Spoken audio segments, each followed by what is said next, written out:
I'm Leah and welcome to my channel. I want to say welcome back to all of you who have watched at least one of my videos, and welcome to all of you first timers. I am so glad that you're here and that you're watching this video. This video is going to be about something that I think I've touched on before in another video. I know I've touched on it before in some of my blog posts, but it's something that I've learned more about as I've gone through my hair journey. It's something that I've learned more about when it comes to my hair and how to handle it, and that is dry hair. I personally suffer from dry hair, and I feel like I have my hair dry out more now that I've gone through this whole protein overload setback thing.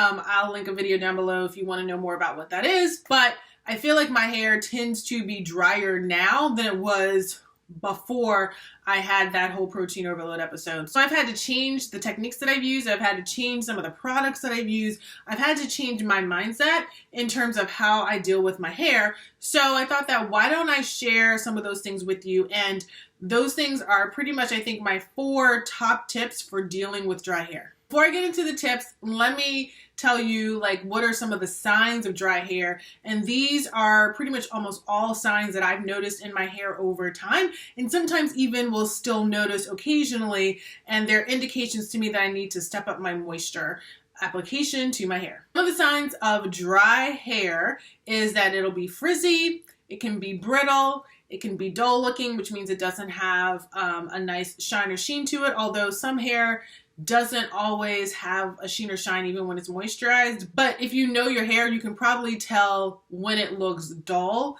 in comparison to when it doesn't. Dry hair will also have split ends. Believe me, I know. I am dealing with that as we speak.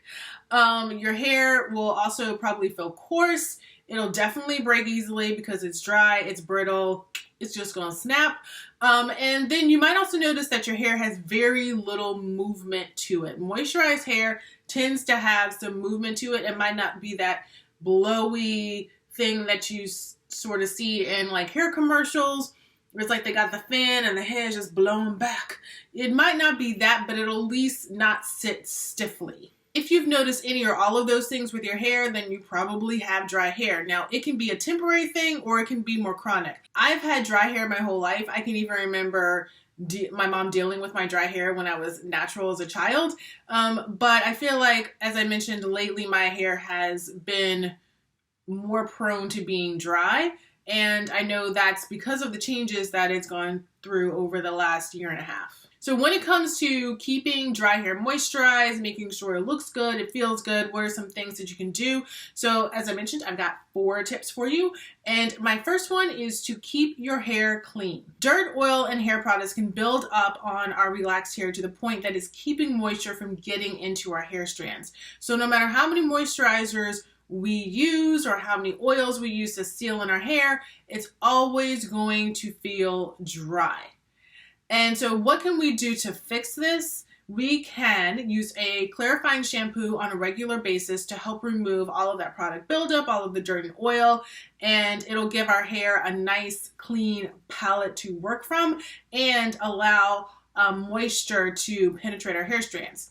You might find that you have hard water, which is basically water that has a lot of calcium and minerals in it that then are deposited onto our hair strands, and then that also can build up in addition to the products and oils and dirt that is already going to be on our hair. If that's the case, you might want to use a chelating shampoo instead of a clarifying shampoo because that will really dig in deep and get rid of that calcium and mineral buildup that the hard water puts on our hair. And in addition, you might also want to try a shower filter, which can then help to filter out those minerals and calcium from the water before it even gets deposited onto your hair. Tip number 2 is to use multiple methods to add moisture to your hair. So this is kind of like the of course tip. Of course I should be doing this. I need to add moisture to my hair, but I found that there are multiple ways that I can do that works best for my relaxed hair and not only adds the moisture to my hair, but helps it stay there longer than just a couple of seconds or minutes. One of the things that really works for me is to use a true moisturizing conditioner and to use it every single time that I wash my hair. Now, I will admit I don't always use it every single time I wash my hair. I don't always use it when I co-wash because I'm trying to do that quickly and I don't usually have time to sit with a deep conditioner on my hair.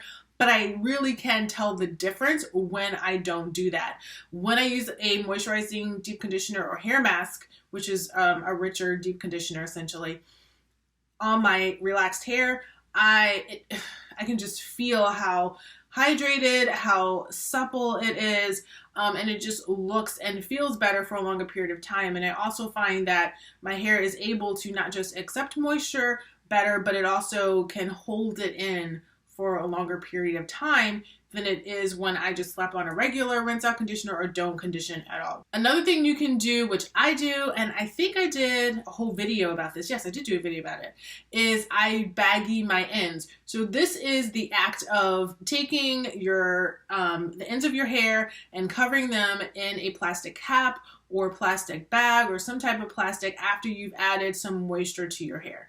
And it's great. I do it overnight and it just makes my ends look so great, feel so good, and I'm able to keep my ends looking better, longer, basically more moisturized for a longer period of time. Another way to add moisture to your hair is to moisturize and seal your hair on a regular basis.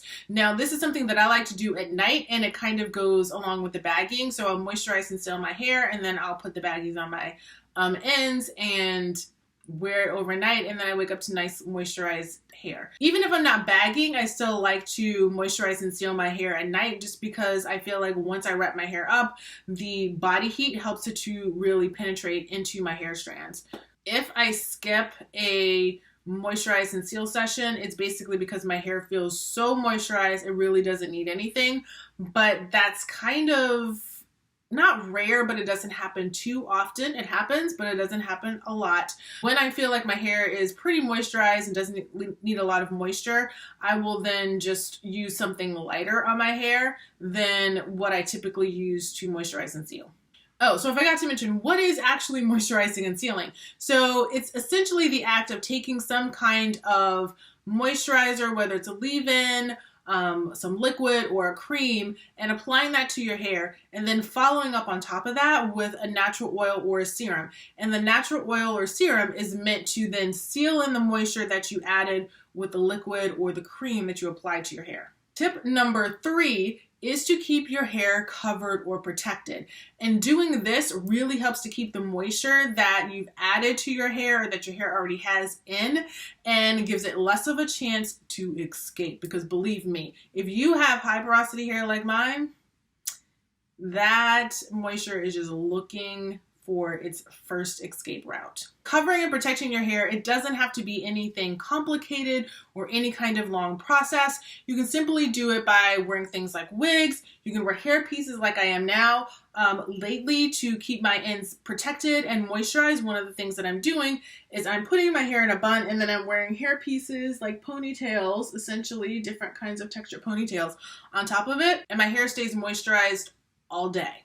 It's been working like crazy. I don't know why I didn't do this before, but that's something you can do. And if you're staying like at home and you're not going anywhere, you can keep your hair wrapped up in like a satin cap all day and then wear it again at night.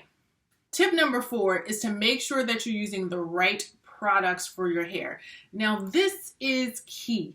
Okay, this is so important because you need to make sure that you're using moisturizing products and products that your hair likes. So when choosing your products, you want to avoid ones that have a lot of protein or any protein ingredients in them, such things as like hydrolyzed or amino acids. Those are the types of ingredients you probably want to avoid if you're really looking for something that's truly going to be focused on moisturizing your hair. You may have to try multiple products to find the best ones that work for you, and that can be hard. I know, because I've been looking for new products for my hair regimen for several months now, and I've only kind of gotten to the point where I've found some that I can really hone in and really sit with and I know work really well for my hair.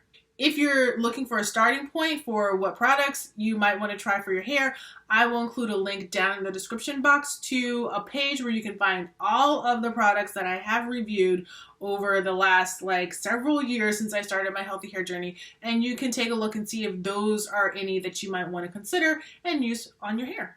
Those are my 4 tips for adding moisture to dry hair and helping dry hair stay moisturized. I hope that you were able to find something in this video that might help you. If you've experienced dry hair or have any questions about the products that I use to help my hair stay moisturized, you can go ahead and drop all of your comments and questions down in the comment section down below. Let's talk, let's chat about what you're using, what you've tried, what has or hasn't worked, and any questions that you might have about my hair. I'm happy to answer anything that I can.